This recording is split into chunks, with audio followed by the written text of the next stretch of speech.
Pour ne rater aucune de nos vidéos, n'oubliez pas de vous abonner et d'activer la cloche. Les hommes hétéros le sont-ils vraiment ? Et si cette simple question remettait en perspective notre manière de penser la société ? Dans son ouvrage du même nom, désormais disponible aux éditions Le Livre de Poche, Léane Alestra, autrice, journaliste pour Manifesto 21 et fondatrice du média Mécréante, interroge dans son essai la manière dont les hommes hétéros séduisent les femmes. Selon les mots de l'autrice, ce simple processus aurait pour but d'être validé socialement, répondre aux attentes de la société patriarcale et enfin être approuvé par leurs pairs. En partant de ce postulat, la séduction des hommes hétéros serait alors avant toute chose une affaire d'hommes, pensée par les hommes, pour les hommes et surtout faite pour plaire aux hommes. Ce paradoxe, excluant ainsi les femmes de l'équation amoureuse, s'illustre à travers l'histoire de très nombreux travaux de recherche en sciences sociales, mais aussi à travers des exemples que l'on soupçonnerait pas. Mais ça, c'est à l'autrice de nous en parler. Votre nouvel épisode d'On s'autorise à penser, c'est tout de suite sur Le Média. Mais on s'autorise à penser dans les milieux autorisés. Alors ça, c'est encore un autre truc. Les milieux autorisés, vous y êtes pas, vous, hein.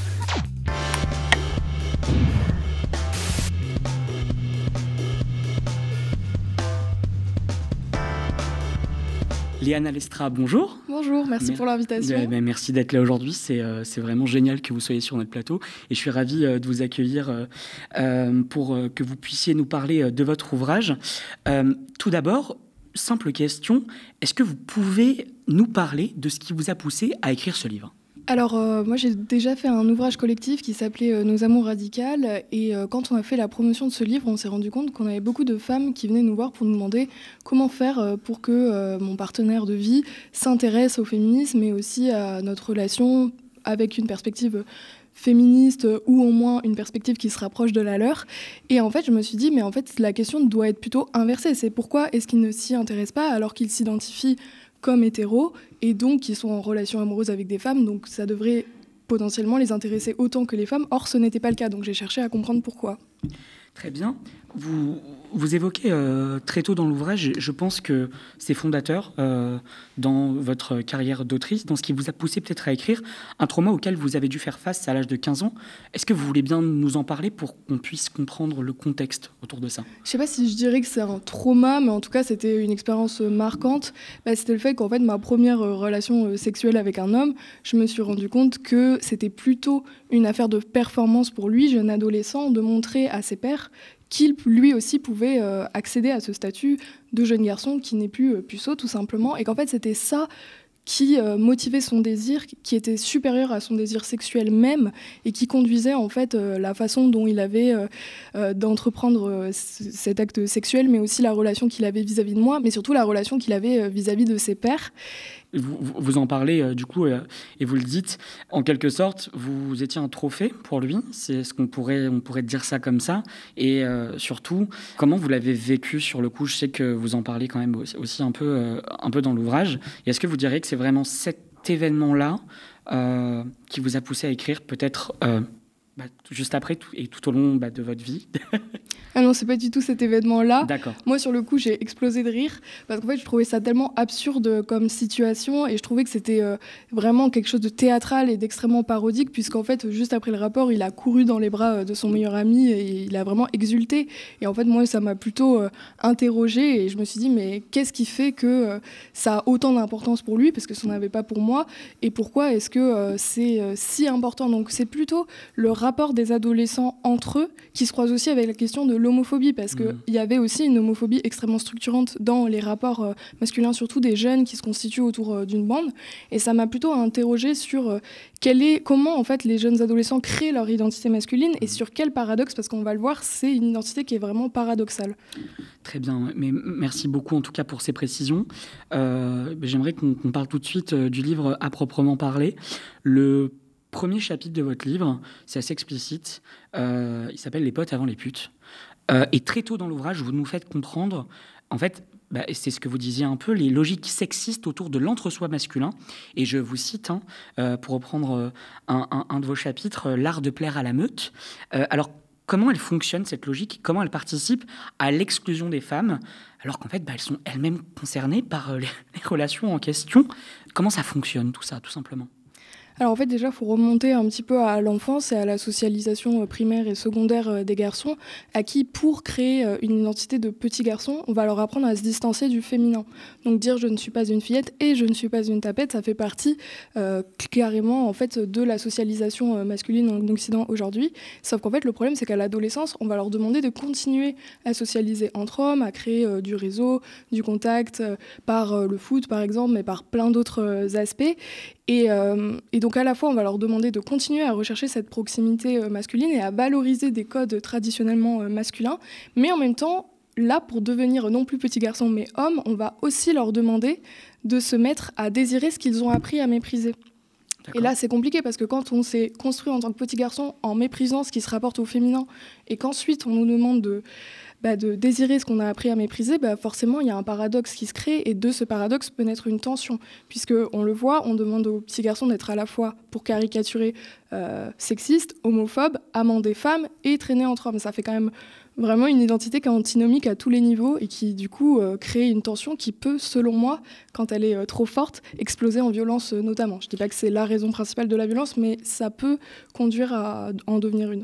L'image du féminin, ce que vous évoquez en tout cas comme le féminin, ça comprend aussi du coup l'image d'entre guillemets ce qu'on peut considérer comme la personne homosexuelle, comme ce qu'est l'homme homosexuel. Oui, complètement. L'homophobie, ça reste une misogynie à tous les niveaux. Déjà, historiquement, ça s'explique tout simplement parce qu'on considérait que l'homme homosexuel, par ses pratiques, avait un comportement de femme. Puisque, en fait, dans la tradition catholique, le péché féminin, c'est celui de séduire les hommes. Donc le péché d'Ève, c'est celui de séduire les hommes. Donc on a commencé à considérer progressivement, c'est arrivé finalement assez tard dans l'histoire, à partir du XIIe siècle ça commence, puis ça augmente au fil des siècles, on a commencé à se dire que si un homme séduit les hommes, en fait il est une femme, il se comporte comme une femme, comme le péché d'Ève. Et donc du coup, ce comportement-là doit être réprimé puisqu'il est inférieur étant donné qu'il est connoté féminin. Merci beaucoup pour cette précision. Justement, ça va faire une transition avec la question suivante liée à la stigmatisation de l'homosexualité dans l'ouvrage. Donc, vous le disiez, ça n'a pas toujours été un tabou, l'homosexualité. J'aimerais que vous nous expliquiez, si vous le voulez bien, comment ça s'est mis en place, en fait, à travers vos recherches, à travers les travaux sur lesquels vous vous êtes appuyé, comment tout ça s'est mis en place, notamment en évoquant deux noms, et ça c'est vrai que la première fois que j'ai lu le livre, ça m'avait de suite marqué, la figure de Jésus, puis plus tard de Saint-Augustin. Est-ce que vous pouvez aller un peu plus loin ? Effectivement, là ça nous fait remonter à l'Antiquité. Il faut comprendre qu'aujourd'hui, on a vraiment une vision de l'homophobie et de l'homosexualité qui est extrêmement anachronique et qui est extrêmement européenne aussi, occidentalo-centrée. Et en fait, il faut savoir que dans l'histoire, il y a eu tout un tas de manières de relationner et finalement les catégories homo-hétéro sont extrêmement récentes puisqu'elles sont nées au 19e siècle et dans les deux cas, que ce soit hétéro ou homo, à la base c'était considéré comme deux maladies mentales. Et donc pour revenir en arrière, donc Jésus, il a grandi à une époque où les rapports homo-érotiques n'étaient absolument pas condamnés, mais ça ne veut pas dire qu'il n'y avait pas un mariage hétéro, ça veut dire qu'il y avait le cadre de la reproduction et ensuite on pouvait être extrêmement proche, charnellement, romantiquement des hommes de notre entourage. Et donc pour Jésus, clairement on sait dans la Bible, c'est assez explicite qu'il avait une relation extrêmement fusionnelle avec Jean. Et à l'époque, c'était pas quelque chose d'extraordinaire. Oui, vous le rappelez, celui qui aime Jean, c'est bien ça. Oui, c'est ça. Comme ça qu'il est décrit dans la Bible, si je dis pas de bêtises. Oui, totalement. Et ensuite, pour Saint-Augustin, donc lui, il arrive bien après. Et Saint-Augustin, la particularité, c'est que déjà, c'est un des théologiens qui va être le plus influent dans le monde occidental après, mais pas que occidental. Et surtout, lui, il a d'abord un problème de misogynie très fort et il essaye de prouver l'infériorité des femmes. Et pour ça, il va réhabiliter le mythe d'Adam et Ève qui, à la base, était plutôt une fable. Personne ne croyait vraiment que Adam et Ève avaient existé de cette façon-là. C'était plutôt des paraboles. Et lui, il va dire que si le péché originel d'Ève et d'Adam, il a vraiment existé, et donc ce que je disais tout à l'heure, le péché d'Ève étant le fait de séduire les hommes en les trompant, en les manipulant, la punition des femmes, ensuite, ça va être le fait d'accoucher dans la douleur et d'avoir une vie pénible. Et les hommes, pour eux, ça va être de ne pas contrôler leur érection. Donc, à partir de là, on va commencer à considérer qu'un homme en contrôle de lui, c'est un homme qui contrôle tous les aspects de son corps. Et l'érection est un petit peu quelque chose qui contrevient à cette idée que le corps féminin serait liquide, avec beaucoup de fluide, que ce soit les règles ou le lait des seins, enfin bref, qu'elle n'arrive pas à contrôler. Et c'est assez paradoxal étant donné que les hommes ont les érections qu'ils ne peuvent pas contrôler. Donc pour saint Augustin, ça s'explique par cette idée de péché originel. Et donc à partir de là, progressivement au fil des siècles, on va tisser cette idée qu'un homme qui séduit les femmes se comporte comme Ève et donc qu'il est inférieur. Très bien, merci. Et dans un deuxième temps, et vous l'évoquiez, l'ambiguïté des relations, vous l'évoquez en fait, tout au long du livre, l'ambiguïté des relations entre hommes, ça s'appuie sur de très nombreux exemples allant de ce qu'on appelle la franche camaraderie à la bromance aujourd'hui. C'est un phénomène qui est extrêmement connu et qui s'est développé au cours des dernières années, mais aussi parfois, il faut le dire, à la notion de rivalité. Est-ce que vous pouvez nous en dire plus là sur cette question précisément? Parce que je pense que c'est important pour les téléspectateurs qu'on comprenne que c'est peut-être le cœur de votre propos. En tout cas, c'est comme ça que je l'ai perçu. Comment on en vient là? Alors pour ce qui est de la bromance, en fait pour moi déjà c'est un terme homophobe parce qu'il permet de dire oui j'ai une relation romantique, mais elle n'est pas charnelle puisqu'il y a bro. Et donc en fait c'est très intéressant parce que la philosophe Judith Butler dit que le premier tabou avant le tabou de l'inceste, c'est le tabou de l'homosexualité. Et là ce qui est intéressant avec le terme bromance, c'est que le tabou de l'inceste, bro, vient faire un paravent pour cacher le tabou de l'homosexualité, puisque si c'est mon bro, même s'il y a romance, ça annule, puisque c'est mon frère, donc on ne peut pas être ensemble. Donc c'est une façon de se distancier des rapports homo-érotiques et homo-romantiques, tout en réaffirmant qu'il y a une relation spéciale, ce qui permet tout simplement de faire accepter socialement une relation extrêmement fusionnelle entre hommes. Et pour ce qui est de la question de la rivalité, il y a plusieurs types de rivalité, il y a plusieurs types d'altérisation entre hommes, puisqu'on ne l'a pas encore dit, mais il y a plusieurs types de masculinité. Il y a la masculinité hégémonique, qui est la masculinité la plus valorisée socialement. Aujourd'hui, par exemple, la masculinité hégémonique, c'est pas le mec qui va à la muscu et qui est de classe populaire et qui est très viril, c'est plutôt le cadre supérieur à Paris qui a son basilic sur le balcon et qui va en trottinette électrique au travail. La masculinité subalterne, ça va être par exemple les hommes racisés, gays, etc. Les masculinités marginalisées, c'est ceux qui cumulent, entre guillemets, ce qu'on pourrait dire les malus sociaux.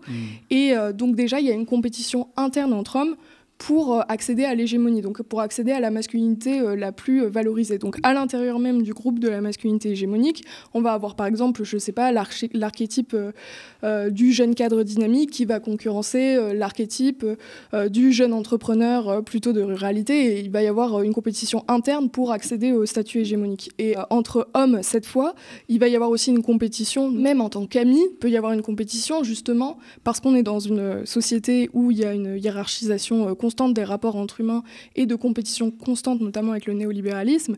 Et donc, par exemple, avoir une très jolie femme à son bras, pour prendre un exemple assez caricatural, ça va permettre de montrer aux autres notre valeur sociale et donc la valeur sociale qu'on a vis-à-vis des autres hommes. Donc, il y a une compétition à ce niveau-là qui n'est pas anodine puisqu'elle cherche aussi à se valoriser dans un système où les dominants ont davantage de ressources économiques, symboliques, etc. Et donc gagner cette compétition sociale, c'est aussi s'assurer d'avoir un maximum de ressources symboliques ou économiques dans la société pour tout simplement garder le pouvoir quelque part. Merci d'avoir évoqué ce thème-là. Il y a quelque chose qui m'a frappé dans le livre, sur lequel vous revenez, et c'est bien que vous parliez de ça de cette manière-là. C'est ce qui s'est passé juste après l'invasion de l'Ukraine par la Russie. De nombreux hommes se sont mis à vouloir accueillir des femmes, parfois avec leurs enfants, en spécifiant qu'ils voulaient que les femmes soient minces, soit j'ai plus exactement le détail de ce que vous dites, mais en gros minces, le plus joli possible, qui appartiennent aux critères de beauté qu'on peut se faire dans la société d'aujourd'hui, l'image de la femme entre guillemets parfaite selon les standards mis en place dans la société patriarcale. Comment on explique ça et comment on en vient là alors qu'on parle de ressortissantes qui fuient une guerre et un conflit dévastateur? On en vient là parce que dans une société sexiste, patriarcale, il y a une vision infrahumanisante des femmes. On va les voir plutôt comme des outils pour s'élever socialement. Donc là, c'est assez caricatural, mais ça a quand même touché de nombreux hommes qui, effectivement, voyaient dans les femmes ukrainiennes aussi des femmes plus soumises, blanches, donc qui pouvaient à la fois incarner une sorte de renouveau de la vitalité occidentale, puisqu'il y a vraiment cette idée ouvrons les portes aux jolies jeunes femmes qui nous font des beaux enfants bien blancs en France, avec une image complètement fausse en plus de l'Ukraine, parce qu'en Ukraine tout le monde n'est pas blanc, loin de là. Et aussi ça montre ce qu'on appelle, ce que la sociologue française Colette Guillemin appelle le marché aux femmes. Donc cette idée que dans les rapports hétérosexuels aujourd'hui, il y a toujours cette idée de compétition et donc de trophée où les femmes doivent rehausser le statut des hommes, mais aussi les servir, que ce soit en termes de soins domestiques, émotionnels, etc. On a cette idée qu'une femme doit servir les hommes de son entourage et doit leur être utile. Et en parlant de servir et en parlant d'avoir un intérêt, que les femmes doivent avoir un intérêt, j'aimerais qu'on parle également d'un autre exemple que vous prenez, qui parlera peut-être à nos plus jeunes téléspectateurs. C'est cette notion de rivalité qu'il y a entre Naruto et Sasuke dans le manga Naruto. C'est un exemple auquel on ne s'attend pas forcément. Et là, dans cette domination, on a le personnage de Sakura, donc qui est le troisième personnage du trio, entre guillemets, iconique du manga, qui sert de faire valoir en fait entre la relation Koré-Naruto et Sasuke, qui serait pour le coup extrêmement ambiguë. Oui, mais c'est ça. Mais en fait, Sakura, surtout au début, elle est décrite comme particulièrement stupide, embêtante, envahissante, etc., pour justement sublimer le rapport entre Naruto et Sasuke. Et ce qui est intéressant, c'est que ça reprend tout le narratif qu'on appelle From Enemies to Lovers, donc en gros des ennemis qui finissent par tomber amoureux, etc. Et là, Naruto, on le voit, il s'embrasse plein de fois en fait dans la série. C'est toujours présenté, donc il s'embrasse sur la bouche plein de fois, et c'est toujours présenté comme un accident, quelque chose d'un peu loufoque, etc. Mais il y a vraiment une tension homo-romantique extrêmement forte pendant tout le manga, au point que plein de fans disent que si le Japon n'était pas une société aussi homophobe, ils auraient sûrement fini ensemble. Et ce qui est intéressant, effectivement, c'est de voir que là, le personnage féminin vient montrer, par la façon dont elle est décrite de façon très péjorative, vient sublimer en fait le rapport homo-romantique, tout en donnant aussi une caution hétérosexuelle à l'intrigue pour garder en fait cette illusion de bromance qu'on disait tout à l'heure. Est-ce que vous avez peut-être d'autres exemples dans la pop culture de choses et de situations qui pourraient être similaires? Je pense que ça existe, et même plus que largement. Et est-ce que vous pouvez peut-être nous en dire plus? En vrai, les duos d'hommes, de bromance, voire de concurrence, il y en a vraiment un paquet. C'est tellement gros que là, j'ai même pas d'exemple en tête. Enfin, il y en a plein dans le livre, mais oui, là, comme ça fait 2 ans et demi que je l'écris, je me souviens plus des détails. Mais il y en a vraiment. On peut en citer à l'infini, quoi. Enfin, des pléthores. Il n'y n'y a presque que ça, ouais. entre guillemets. Question suivante, j'aimerais qu'on parle peut-être un peu plus de l'aspect psychologique de ces constructions sociales. Vous en parlez aussi énormément dans votre ouvrage. Et vous tentez de démonter le mythe de la figure d'Œdipe. Alors, qu'en est-il réellement, et quelle est la place de la psyché humaine dans les comportements qu'on peut retrouver entre hommes hétérosexuels? Alors, entre hommes hétérosexuels, va falloir faire un petit détour aussi, si on parle du complexe d'Œdipe. Pour repasser un peu sur les femmes, si on parle de Freud, qui à la base, du coup, a été victime d'inceste et a vu en fait beaucoup de femmes victimes d'inceste qui sont passées tout simplement le voir ou qui étaient envoyées par la famille. Et au début, il a commencé à être un des premiers à dire que si les femmes étaient hystériques, ce mot très sexiste qui était employé à l'époque pour dire que les femmes sont folles, c'était peut-être parce qu'en fait, c'était des traumas liés aux violences sexuelles qu'elles vivaient. Sauf que cette idée ne plaisait pas du tout à sa clientèle bourgeoise de l'époque, donc il a fini par dire je rétropédale. Et en fait, c'est là qu'il a inventé cette idée d'Œdipe, du coup, qui consiste à dire que les enfants essaieraient de séduire leurs parents et seraient dans un rapport de séduction mais sexuelle et charnelle à leurs parents dès l'enfance, et que c'est du coup aux parents de mettre cette distance pour ensuite que l'enfant évolue simplement. Alors qu'en fait, en réalité, pour les petits garçons, c'est tout simplement le fait qu'ils vont imiter les parents. Et donc, si ce qui est valorisé comme étant l'homme fort, c'est le fait d'avoir une femme et de la soumettre, etc., les petits garçons vont essayer de reconduire ça et vont essayer d'imiter papa ou d'imiter maman pour les petites filles, tout simplement parce qu'ils se construisent en mimétisme de ce qui se passe. Donc en fait, c'est plutôt un reflet un miroir en fait, que les enfants essayent d'imiter, mais en aucun cas les enfants n'ont une vision sexualisante de leurs parents et même en général du monde, quoi. Pourtant, c'était une théorie, et ça vous le dites dans le livre, qui est toujours très appuyée, qui est toujours très mise en avant dans 2 pays, donc en France et aux États-Unis, un 3e, c'est ça ? En Argentine, en Argentine aussi énormément. Ça, c'est plus la psychanalyse quand même, globalement, sauf en France où il y a quand même encore des psychanalystes qui vantent le complexe d'Oedipe. C'est quand même un champ qui évolue lentement, mais qui a évolué sur ces questions-là. Et aujourd'hui, il y a quand même un consensus scientifique assez important sur le fait que c'est n'importe quoi, tout simplement, cette idée. Voilà. Et que finalement, ça serait pas si vrai que ça. Peut-être qu'on peut passer à la manière dont le livre a été reçu. Ce titre, enfin les hommes hétéros le sont-ils vraiment ? C'est une question, et ça, je le rappelais en introduction, qui peut paraître toute bête, mais qui soulève tellement de questions. Alors, comment il a été reçu, comment il a été accueilli, et comment les principaux concernés, les hommes hétérosexuels, l'ont reçu, ce livre ? Eh bien, très bien. Contrairement à ce qu'on pourrait croire, genre toutes les rencontres que j'ai faites en librairie, en festival, etc., les organisateuristes me disaient à chaque fois qu'il n'y avait jamais eu autant de mecs qui étaient venus. Donc les garçons aiment bien qu'on parle d'eux, ça c'est clair, mais aussi je pense que ça appuie sur des questionnements qui peuvent être vraiment sincères chez plein de mecs. Donc évidemment ceux que ça a énervé ne sont pas venus aux rencontres, et tant mieux, mais j'ai été plutôt agréablement surprise de la réception et de l'écho que ça a suscité chez plein de gens en fait, donc c'était plutôt cool. Et écoutez, ça par contre c'est génial, enfin, c'est bien que les hommes aient pu bien recevoir le livre. Vous dites aussi à un moment donné une phrase très tôt dans votre ouvrage, c'est que ce livre, alors qu'en fait vous-même dans votre construction et dans tout votre parcours, vous avez cherché à vous intéresser aux questions féministes, il parle principalement des hommes.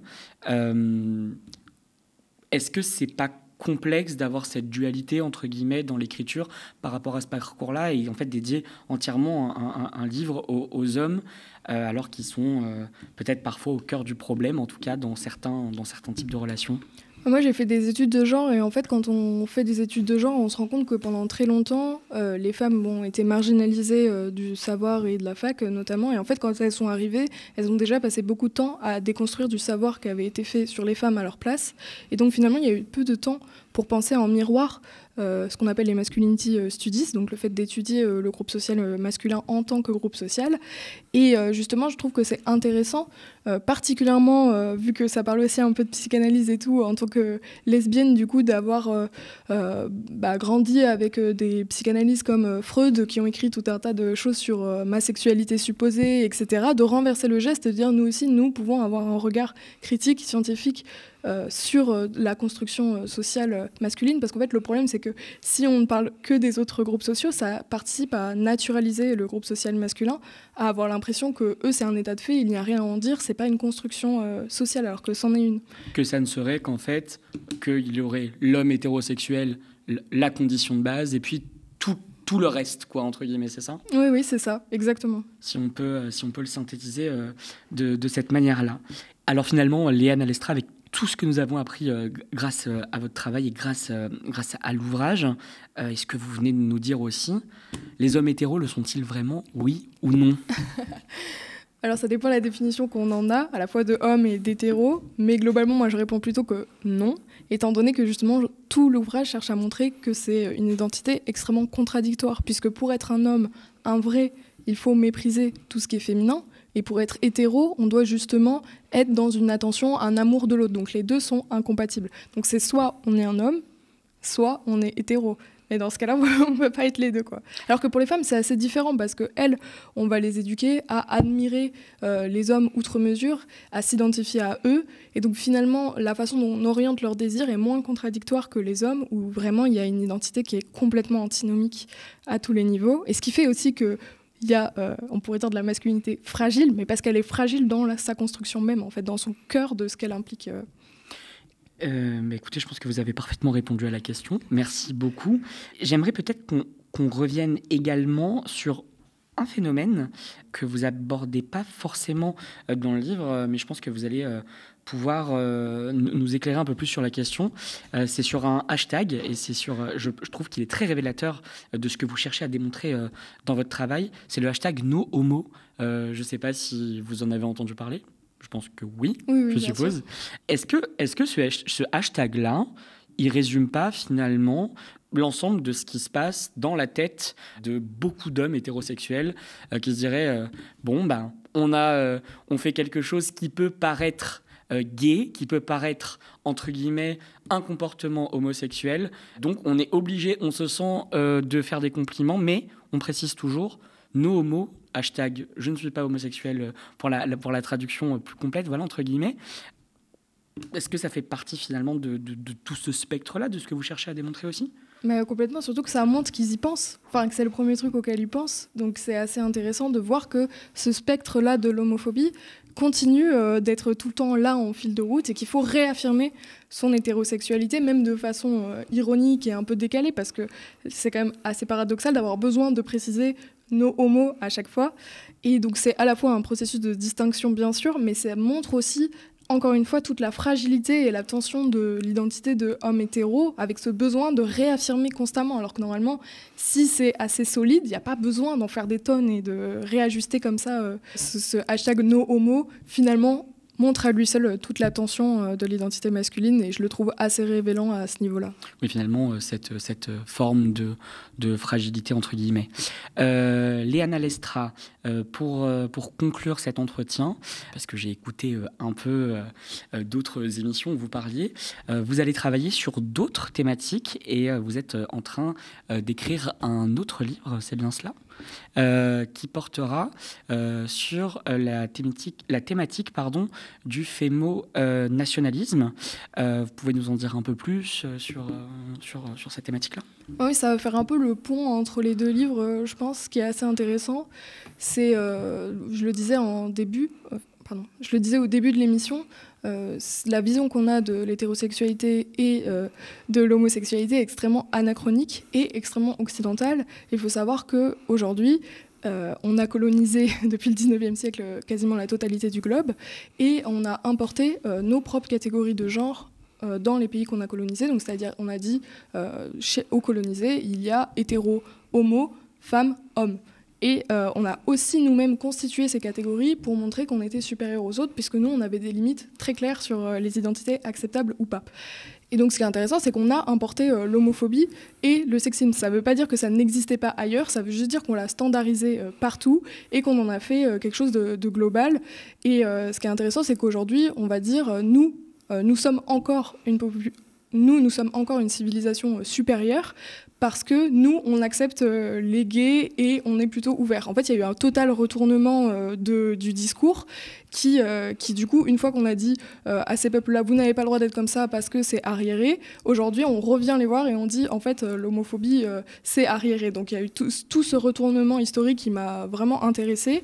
Et donc, j'ai décidé de creuser un petit peu plus sur ce qu'on attend des femmes blanches dans le nationalisme contemporain. Donc il y aura un volet sur les femmes d'extrême droite, mais aussi un volet plus large, ça commence par un volet plus large sur qu'est-ce que le nationalisme attend des femmes blanches, quel est le rôle qu'il leur offre et en quoi il est subalterne, mais en quoi certaines sont proactives aussi dans ce processus. Ça a l'air passionnant en tout cas comme travail. Si vous aviez un dernier mot, une dernière thématique peut-être à aborder sur l'ouvrage, peut-être quelque chose qu'on n'a pas évoqué comme thème, allez-y, je vous laisse carte blanche pour en parler. Je pense que si on devait retenir quelque chose, c'est que nos identités sont le fruit d'une construction sociale et historique, et même nos désirs ont été façonnés par ce qui est réprimé ou au contraire par ce qui est valorisé.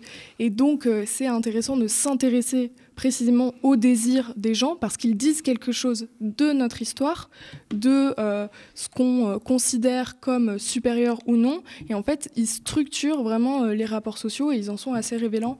Et c'est pour ça qu'on a commencé par raconter une histoire qui était somme toute personnelle pour moi, mais qui s'inscrit en fait dans une histoire beaucoup plus large et qui illustre en fait combien l'intime et politique, mais quand on dit ça, c'est intéressant de ne pas se limiter justement à nos histoires, mais de les mettre en commun pour comprendre en fait comment ces rapports nous emprisonnent tous, surtout les femmes, surtout les personnes queer, mais aussi d'une certaine façon n'importe qui, et voir un petit peu comment le piège peut se refermer sur les gens, et après comment en sortir pour avoir tout simplement une vie plus épanouissante et où on a plus le temps de construire du commun. Parce que je pense que ça aussi, si j'avais un truc aussi à dire, c'est qu'en fait, ces processus de distinction hétéro, homo, homme, femme, etc., nous isolent et participent au fait qu'on ne puisse pas construire des projets communs. Dans leur binarité. Dans leur binarité, en fait, ça divise tout simplement. On dit que le féminisme divise, mais en fait, non, c'est ces catégories-là qui divisent, puisque si les hommes méprisent les femmes, comment on construit un projet utopique commun? Et donc, je pense aussi que ce qui est important, et ce que je dis dans la conclusion, c'est d'essayer d'imaginer des façons d'obtenir de la reconnaissance sociale qui ne passe pas par la domination. Parce que l'humain a besoin de reconnaissance sociale. Le problème, c'est que je vais être très caricatural, mais aujourd'hui, pour être reconnu socialement, il faut avoir sa Tesla, il faut avoir une jolie femme à son poignet. En fait, il faut consommer, et par la consommation, on domine et on exploite l'autre, obligatoirement, surtout dans un monde néolibéral. Et aujourd'hui, est-ce qu'on ne pourrait pas essayer de penser une reconnaissance sociale qui passe plutôt par le fait d'apporter au groupe. Donc je vais redonner un exemple très caricatural, mais par exemple, si on s'implique dans des jardins ouvriers, par exemple, on va avoir de la reconnaissance sociale parce qu'on apporte au groupe, en même temps on développe des compétences, et on est vers une reconnaissance sociale plutôt du fait de ce qui est bien pour la collectivité, quoi. Voilà. C'était une parfaite manière de conclure. En tout cas, merci beaucoup. Merci Léana Lestra d'être venue sur notre plateau. Ça nous fait extrêmement plaisir de vous avoir reçu pour ce livre qui est formidable. Foncez toutes et tous, si vous ne l'avez pas encore lu, achetez le livre. Les hommes hétéros le sont-ils vraiment? Désormais disponible donc, depuis le 6 septembre aux éditions Le Livre de Poche. Et merci à toutes et à tous de nous avoir suivis tout au long de cet épisode. N'oubliez pas que sans vous, le média n'existerait tout simplement pas. Chaque don, chaque abonnement, chaque partage ou like est primordial. Alors n'hésitez pas, faites des dons ou abonnez-vous à partir de 5 € par mois sur soutenez.lemediatv.fr. Il n'y a que de cette manière que l'on pourra continuer d'exister et de se développer. Retrouvez-nous sur YouTube, mais aussi à la télé, sur le canal 165 de la Freebox et désormais sur le géant du streaming Molotov. Bonne journée à vous et à très vite sur le média.